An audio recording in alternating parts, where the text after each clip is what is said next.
Bueno, primero está la MEN inicial de CIMAPISA, Centro de Investigaciones Culturales Mariano Picón Salas, y el doctorado en Cultura y Arte del Instituto Pedagógico de Caracas. Justamente estamos convocados para a esta reunión en línea a través de este evento conversatorio que se va a realizar desde el día miércoles, creo que es miércoles 27 del mes de abril. Muy bien.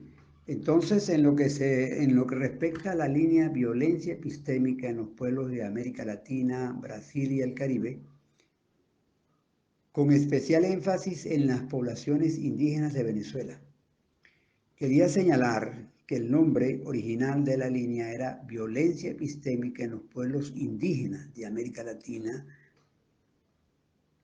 Brasil y el Caribe. Ese era el nombre original, pero que a raíz de una conversación consensuada entre la coordinadora de la línea, que es la doctora Luisa Rodríguez, y mi persona, Víctor González Ñáñez, ella me solicitó que ampliáramos el alcance. Estamos hablando de los alcances. Uno de los puntos que se va a discutir aquí son los alcances.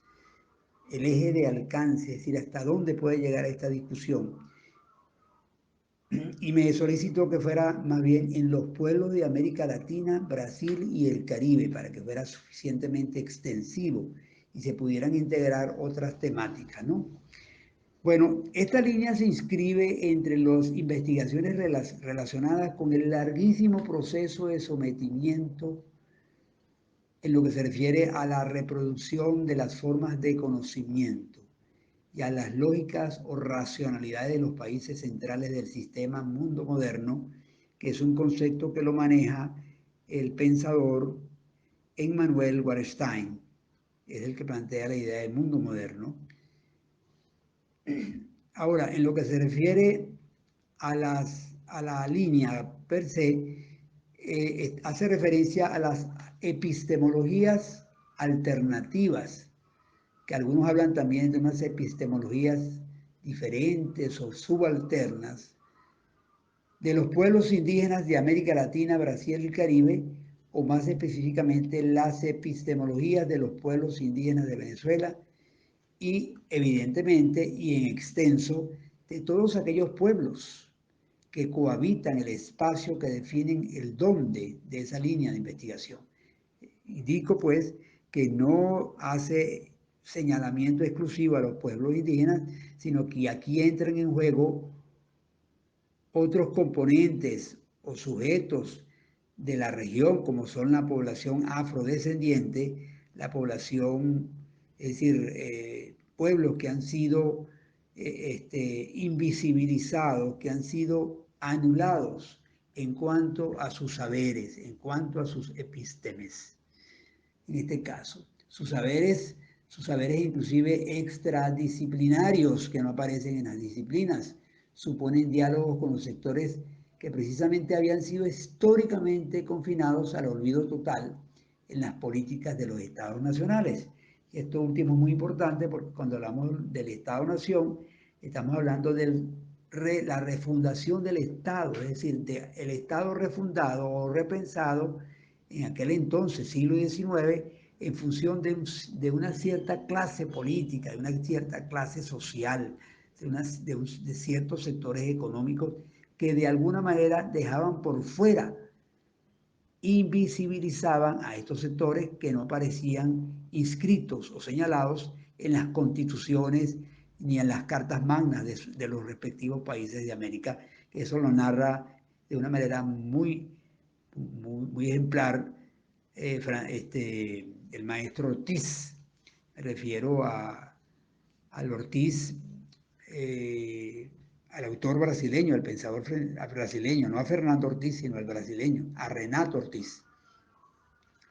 Pero fíjense ustedes, a nuestra manera, desde nuestra perspectiva, ver el problema del centralismo de esos países se traducía en forma permanente en una violencia epistémica. Es decir, porque todo parecía depender del poder central, el poder hegemónico que emanaba, que emergía desde los de los centros, más no las periferias. Las periferias no ocupaban ese espacio, las poblaciones periféricas quedaban confinadas y se tenían que adaptar a las políticas provenientes de las zonas centrales, es un Estado centralizado en este caso. Entonces, como línea está llamada a constituirse en uno de los campos de interés acerca de la investigación en las ciencias sociales, tales como lo educativo, lo político, lo mágico, lo religioso, entre otros, así como también los estudios de género y en el ámbito de los estudios culturales y del discurso. En resumen, pues, fíjense ustedes, viéndolo desde una perspectiva, yo diría que esta es una macrolínea, porque se inscribe una totalidad, pero en especial haciendo alusión especial a los sectores que habían sido históricamente excluidos en las tomas de decisiones, en las tomas de política, en las acciones políticas, sobre todo, fíjense ustedes, digamos, pensemos en muchos, son muy sobrados los ejemplos desde donde podemos ver situaciones muy ilustrativas de este caso. Ahora bien, fíjense ustedes, pero habría que partir de lo siguiente: ¿qué se entiende por violencia epistémica? ¿Qué es violencia epistémica? Entonces, cuando estamos hablando de violencia epistémica, hacemos referencia a la manera de invisibilizar al otro, expropiándolo, es decir, quitándole de lo que es suyo, de su posibilidad de representación. Cabe mencionar que en palabras de Boaventura de Sousa Santos, él propone, es uno de los proponentes de la idea de epistemología del sur. Él plantea que con respecto a estas epistemologías del sur, iba a decir, por cierto, que Boaventura de Sousa Santos es uno de los autores, uno de los proponentes del pensamiento crítico, así como está también representado por autores como Enrique Dussel, Walter Mignolo, Gramont Resfogel, bueno, Edgardo Lander. Son muchos los proponentes, muchos los representantes que han desfilado por aquí y que conforman esta pléyade de autores que han venido hablando desde esa idea de pensamiento crítico y desde este lugar, por cierto, que es un concepto muy importante que hay que considerar en los estudios que se realicen desde esta línea de investigación, que es el lugar desde donde se habla, el lugar de enunciación, el locus enunciaciones, el lugar desde donde estamos hablando es fundamental para abordar estudios desde esta línea de investigación. Entonces, él dice que esas epistemologías del sur no son otra que un reclamo a la validez de otros conocimientos. Es decir, es como darle un espaldarazo, apuntalar, pues, que en el sur, así como también se habla de antropología del sur, también se habla en este caso de epistemología del sur, para darle validez a otros conocimientos, darle la significancia, la importancia que tienen los conocimientos provenientes, oriundos de estas latitudes, de esta zona. Entonces, esto se trata de un problema epistemológico. Entonces, Boaventura, sobre la base de lo que él plantea, él señala algo que es fundamental para poder entender y que se podría convertir en un principio propio de esta línea: es que no puede haber justicia social global sin justicia cognitiva. Fíjense ustedes, hablamos de justicia y estamos partiendo desde una variable, desde una concepción ética. No puede haber justicia social global si ignoramos, si desconocemos, si anulamos los conocimientos provenientes de otros sectores, en consecuencia, de estos sectores que no son los sectores centrales, esos que habían sido confinados o, como antes señalábamos, que históricamente se habían mantenido ocultos, anulados. Sin justicia cognitiva.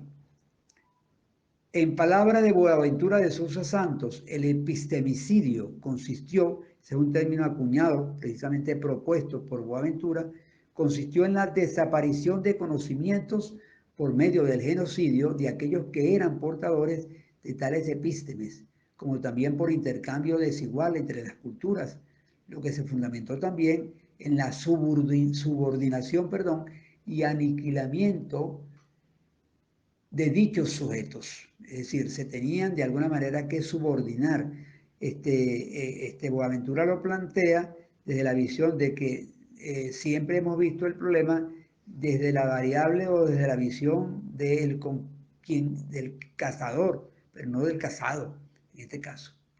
Los intercambios desiguales entre culturas, advierte de Sousa, siempre han acarreado la muerte del conocimiento propio, de la cultura de subordinada y por lo mismo de los grupos sociales que la practican.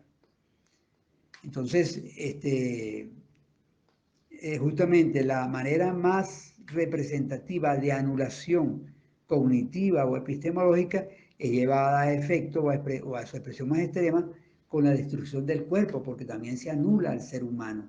No tienen derecho de hablar, no tienen derecho de narrar, no tienen derecho de producir, sino que quedan confinados a una situación de olvido, de ignominia total. Entonces, eso es lo que se está reclamando. En ese sentido, se está reclamando, hay un reclamo ético. No puede haber justicia social global si no hay justicia cognitiva. Ahora bien, ¿cuáles son los objetivos de la línea violencia epistémica en los pueblos de América Latina, Brasil y el Caribe? Bueno, en principio tenemos un objetivo de naturaleza, digamos, un objetivo general, que sería elaborar estudios enmarcados dentro del paradigma cualitativo acerca de la violencia epistémica en América Latina, Brasil y el Caribe. Estamos dando mayor preponderancia a los métodos de naturaleza cualitativa para hacer estudios de este tipo, y por excelencia. Entonces, ahí lo dice claramente, hay una explicación, o sea, hay un apéndice, digamos, hay una explicación concreta. Señalamos que para referirnos a los métodos cualitativos, hacemos mención a los estudios etnográficos, los fenomenológicos, los hermenéuticos, la investigación-acción participativa, colaborativa, temática, las historias de vida y los estudios referidos a la sistematización de experiencias. Sin embargo, según sea la naturaleza, es decir, no podemos mantenernos ajenos a esa realidad, según la naturaleza del objeto de estudios, este pudiera tratarse con métodos también cuantitativos, si fuese el caso, tales como los de tipo descriptivo, los tendenciales y los cuasi experimentales. Así que se abren ventanas para hacer estudios de esta naturaleza.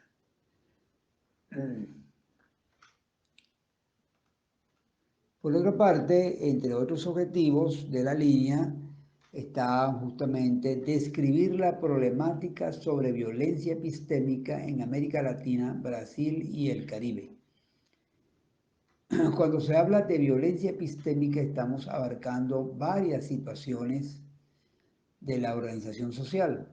Podría tratarse de violencia generada al interior de la población o entre grupos de esta población, pueblos indígenas, afrodescendientes, desplazados, garimpeiros, entre otros. Es decir, grupos sociales en condición de sometidos y sometedores.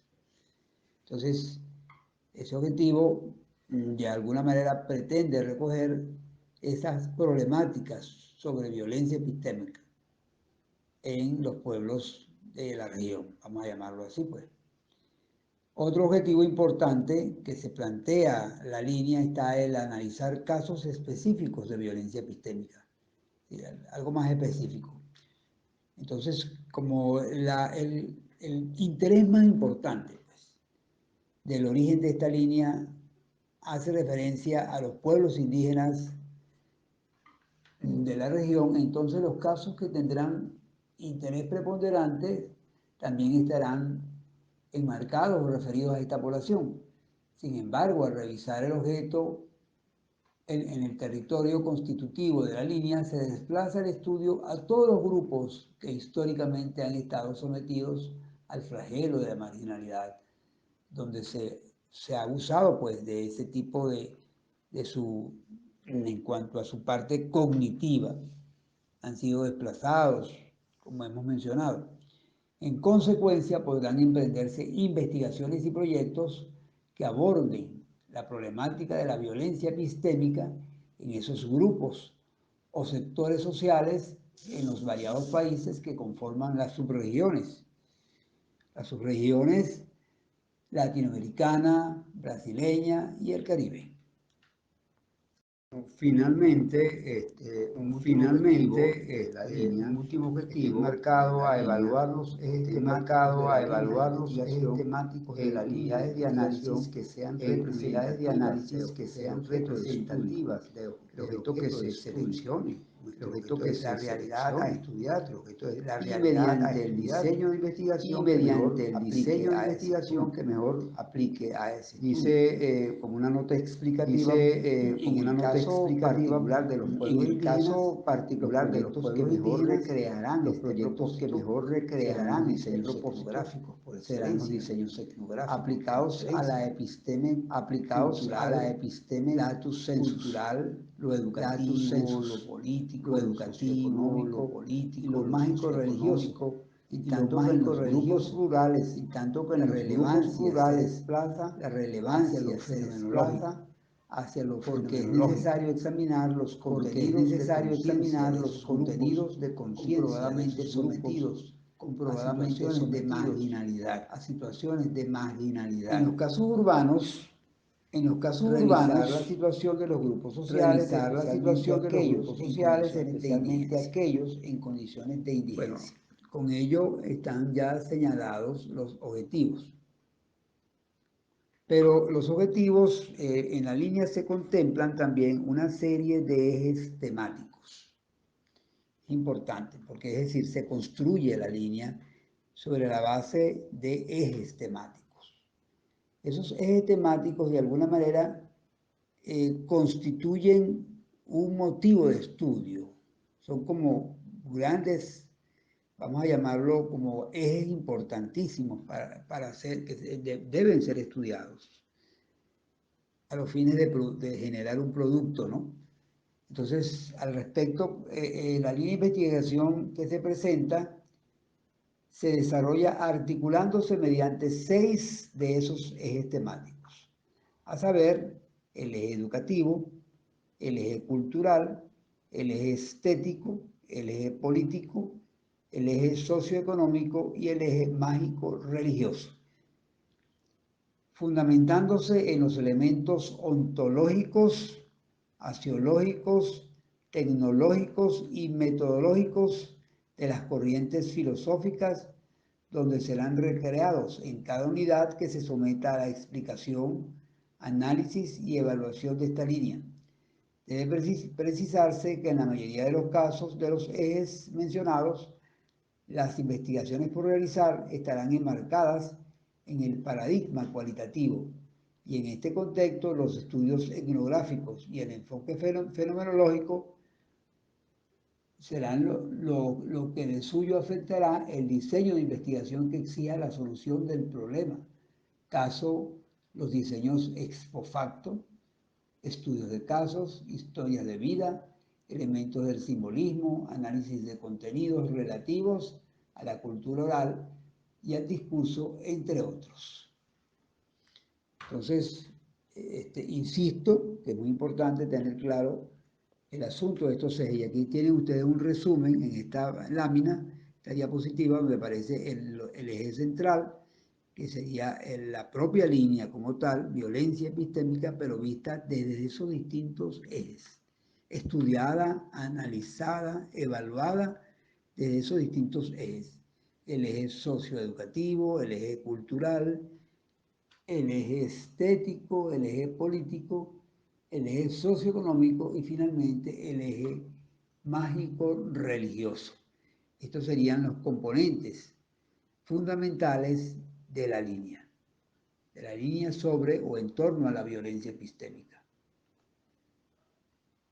Bueno, aquí aparece como una descripción de cada uno de esos ejes. Yo solamente he seleccionado por lo pronto 2 para que lo pensemos. Por ejemplo, los propios ejes tienen sus propios objetivos. Por ejemplo, el eje temático sobre educación, el eje educativo. El interés está centrado en generar un espacio de encuentro para la reflexión, el intercambio sobre las experiencias en la educación, que tomen lugar en los ámbitos físicos, geográficos, jurídicos e históricos, con sus respectivos entornos de la educación indígena. Todo ello para la gestión de nuevas orientaciones en materia educativa, donde los contenidos de aprendizaje se aproximen tanto a las demandas y exigencias socioculturales como a los cuatro aprendizajes fundamentales proclamados desde la UNESCO. Para cada eje educativo se contemplan actividades, están programadas actividades, así como también la elaboración o la propuesta de cursos en torno a cada eje, es decir, cursos que constituyan el centro medular de lo que se dice pues, en el objetivo general o el objetivo de cada línea para estos casos, o de cada eje, porque estamos hablando de los ejes, mejor dicho. El eje cultural, yo les iba a decir que por cada eje se tiene previsto digamos, la gerencia, el funcionamiento de un coordinador que coordine cada uno de estos ejes. Por eso aparecen pues como responsables, están algunos profesores. Aquí claramente se describe cuáles son las responsabilidades del eje cultural, que sencillamente es estudiar, evaluar y difundir en el marco de lo establecido. Ahora bien, ¿cuáles podrían ser las posibles temáticas de investigación de la línea en torno a la violencia epistémica de estos pueblos de la región? Es decir, ¿qué temáticas de interés podrían motivar un estudio significativo? Por ejemplo, aquí hay una lista de varias de ellas. Por ejemplo, el problema de la lengua y el colonialismo pudiera ser una de ellas en el contexto caribeño. Eso implica un tanto la revisión de las ideas de Calvert, del autor Calvert, quien habla de lengua y conquista, o lengua y conquista, sí, que habla de ese problema. Otra temática de interés podría ser la irrupción del paradigma indígena y la violencia epistémica, donde habla la autora, la investigadora, la pensadora boliviana Silvia Rivera Cusicanqui, y habla de un paradigma indígena. Sería muy interesante hacer un estudio teórico que recoja un poco esa preocupación de la autora y revisar la bibliografía que ella ha venido produciendo. Otro problema que es fundamental, me parece que sería muy importante hacerlo, que es hablar sobre el problema de la irrupción del paradigma, la violencia epistémica en las constituciones, es decir, concretamente en las constituciones latinoamericanas, ¿verdad? Es decir, muy importante colocar el ojo de interés o el interés en el asunto de las constituciones como libro, como cartas magnas de los países. Es decir, las constituciones, todo ese proceso de transformación del Estado y cómo el Estado fue experimentando cambios necesarios en la medida que se fueron haciendo estados democráticos y donde en la medida que hubo es decir, hubo un mayor porcentaje de participación colectiva en la toma de decisiones, es importante pues revisar esas constituciones, muy importante. Otra temática podría ser, por ejemplo, el mismo problema de la violencia epistémica en un mundo globalizado. Es decir, implica un poco pensar el problema de la violencia, pero desde esa variable, desde ese mundo unido, globalizado, y ver cómo ha venido cambiando, ha venido variando el problema, ¿no? Si es que es como tal un problema, cómo ha venido modificándose, es decir, los alcances de ese mismo problema. He colocado otras problemáticas, como por ejemplo digamos, el problema de la educación y las universidades. Como es de fácil reconocimiento, la universidad se ha preocupado mucho por el discurso del decir, pero no se ha preocupado mucho por el discurso del hacer. Es decir, hay gente que se queda solamente en el discurso, más no en la práctica. Sería este caso. Sería muy importante estudiar los aspectos lingüísticos o ver qué es lo que subyace detrás de esa problemática en torno a violencia epistémica y las universidades neocolonizadas, es decir, ese proceso de cambio que se dio con la irrupción, con la aparición de nuevos paradigmas, por ejemplo. Bueno, son muchos, aquí hay una lista completa que podrían ser, por ejemplo, el censo indígena. Es importante revisar el censo indígena y compararlo, hacer contrastes, por ejemplo, con el censo indígena de años atrás, para ver el estado de ciudadanía que tenían tales indígenas que no tenían tal estado porque no eran considerados ni siquiera habitantes, sino que estamos viviendo una situación muy aislada.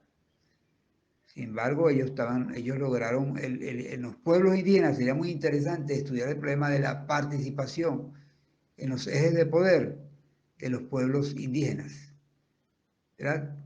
Es decir, la participación del mismo sujeto indígena en los ejes de poder, en los ejes hegemónicos centralistas de poder. Vale la pena mencionar que en los pueblos indígenas se ha venido produciendo un proceso de municipalización donde los municipios indígenas, donde hay población indígena, sean liderados y dirigidos por indígenas. Eso es muy importante. Igual está ocurriendo en la educación. En la educación se va a dar un fenómeno muy parecido, porque la idea es que la educación esté en manos de maestros ya formados bajo el esquema de la educación intercultural bilingüe, que tengan la capacidad de hablar y de reunirse con sus propios, digamos, personas que conforman su ámbito. Es decir, desde allí ver cómo funciona el problema de ese contraste entre esa educación indígena propia, autóctona, y esa educación impuesta, esos valores impuestos, esa cultura impuesta, que ya ha tenido ya una serie de modificaciones. Bueno, ya para finalizar, solamente quiero darles las gracias y quiero por otra parte pasarle la palabra a la doctora Luisa Rodríguez para que ella nos hable un poco de los trabajos que se vienen realizando en torno a nuestra línea, a la línea sobre violencia epistémica, y por otra parte también quiénes de los participantes están haciendo investigaciones en esta dirección. Pero como ustedes podrán observar, y ya para resumir, para concluir, pueden observar cómo la línea tiene un alcance muy elevado, honestamente, un alcance muy elevado. Inclusive yo considero que hay investigaciones que pueden perfectamente insertarse en este terreno, en esta línea de investigación. Si pueden ser mirados, evaluados, pueden ser desde aquí, desde esta línea, pueden hacerse estudios donde se le dé mucha importancia a los pueblos indígenas como tal, a los pueblos invisibilizados de la región. Gracias entonces. Y muchas gracias a todos los que promovieron este conversatorio en la instituto del Instituto Pedagógico de Caracas, perdón. Gracias.